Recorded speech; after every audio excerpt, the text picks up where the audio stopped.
দুনিয়ার কোনো কিছু হাসিল হয়ে যাওয়া এটা সফলতা নয়।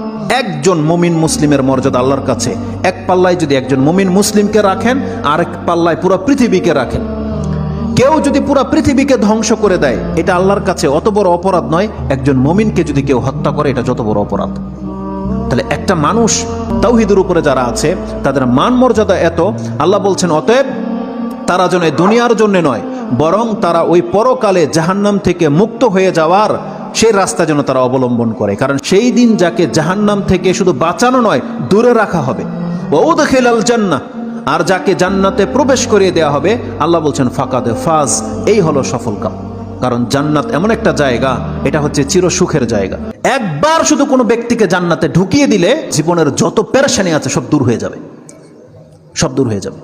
তাহলে পরকালের ব্যাপারটা হচ্ছে এমন। আল্লাহ বলতেছেন সেই দিন যাকে জান্নাতে ঢুকিয়ে দেওয়া হবে, আল্লাহ বলছেন এই ব্যক্তি হচ্ছে সফল কাম। তাহলে এই সফলতা আসবে কিসে? একমাত্র আপনার ঈমান, তাওহীদ। আপনি আল্লাহকে মেনে নিয়েছেন, আল্লাহর বান্দা, আপনি আল্লাহর সাথে শিরিক করেন না, এমন প্রত্যেকটা ব্যক্তি সেই জান্নাত সে পাবেই পাবে। এটা আল্লাহ ওয়াদা করেছে।